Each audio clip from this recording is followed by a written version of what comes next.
itong mga oras ng sala, ang mga oras na bawal na magsagawa tayo ng sunna dito na mutlaka. Ibig sabihin, kung gusto mong mag-sunna, iwasan mo yung oras na yan.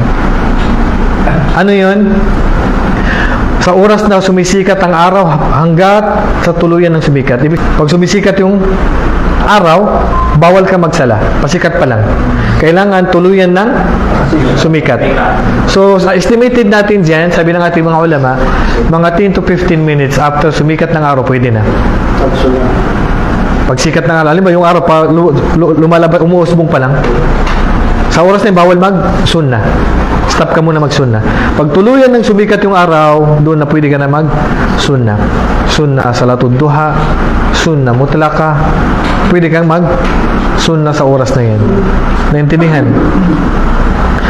Pangalawa, na ipinagbabawal na magsagawa ng sunna sa tanghaling tapat. Walang anino. Tanghaling tapat ang ano. Okay. Ibig sabihin, anong tanghaling tapat? Anong tanda? Wala kang anino. Pag wala kang anino, bawal magsunna dyan. At hindi pa yan oras ng duhur. Kaya pagka maglagay ka lang, napakasimple lang, maglagay ka lang ng poste. Stick. Pag wala ng anino yan, ibig sabihin, sa oras na yun, bawal mag-sala. Okay? Pangatlo, pagkatapos ng salatul asar, bawal din mag-sunna. After salatul asar, walang sunna yan. Pang-apat, na bawal magsagawa ng sunna sa oras na palubog ang araw hanggat sa tuluyan na itong lumubog.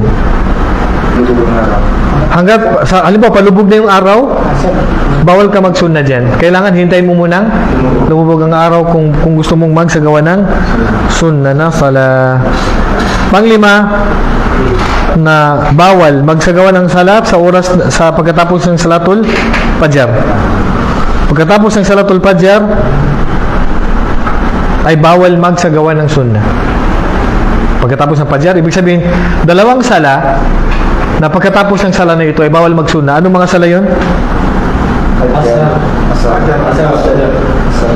After asar and after fajar. Ano kaya yun? Sabi ng Propeta sallallahu alaihi wasallam, salatu sa'atin nahana Rasul sallallahu alaihi wasallam an nusalli fihinna wa aw naqbira fihinna mautana. Dito may 3 oras. Dito sa 5 may 3 oras diyan na pati ang paglibing sa patay hindi pwede. Pati ang paglibing sa patay hindi pwede. Hindi lang yung sala. Pag may namatay, wag natin siyang ilibing sa oras na yan. Dito sa 5 na yan, may 3 dyan na oras na hindi lang bawal magsunna. Bawal pang ilibing ang patay. Sabi ng Propeta sallallahu alaihi wasallam, salatu sa'atin nahana Rasul sallallahu alaihi wasallam an nusalla fihinna aw naqbira fihinna mautana. 3 oras na ipinagbawal dito ng Propeta sallallahu alaihi wasallam na magsagawa ng sala. Ano ibig sabihin ng sala dito? Sunna. Okay? Wa an naqbira fihinna mautana, at ilibing natin ang mga namatay dito. Bawal din natin ilibing ang mga namatay sa atin. Sa oras na yun, pag may namatay at makita mo yung oras na ito, huwag mo munang ilibing yung patay. Narinig niyo na ba ito before? Hindi pa. Kaya tayo nag-aaral para matutunan. No? Okay. Hina tatlo asyams bazigatan hatta tartafi, sa tanghaling tapat. Pag may namatay sa tanghaling tapat, huwag mo munang ilibing. Pero pwedeng isagawa ang salatul janaza, pwede. Ang salatul janaza walang oras. Pag may namatay at isasagawa ang salatul janaza at pumasok yung mga oras na yun, nabawal na ito, pwedeng isagawa ang salatul janaza kahit sa mga oras na ipinagbabawal. Naintindihan? Ang bawal lang sa oras na yan ay ang paglibing. Naintindihan? So, anong oras yun? Tanghaling tapat. So, pag naisagawa ang salatul janaza ng maaga, ang salatul janaza kailangan talaga pagkatapos ng sala, nakikita niyo sa mga masjid, na isinasagawa ang salatul janaza every matapos ang obligadong sala. Kung namatay before maghrib, hinihintay mo na ang maghrib. Pag namatay sa before asar, hinihintay mo na ang asar. Pag namatay before duhur, hinihintay mo na ang duhur. Anong napansin nyo? Bakit kaya? Ganun ba talaga ang oras ng salatul janaza? Hindi. Ang salatul janaza, hindi obligado na kailangan hintayin muna na isabay sa pagkatapos ng sala. So, anong layunin? Bakit hinihintay na isabay yung salatul janaza pagkatapos ng salat ng jamaa, nandun na yung bangkay, naghihintay na?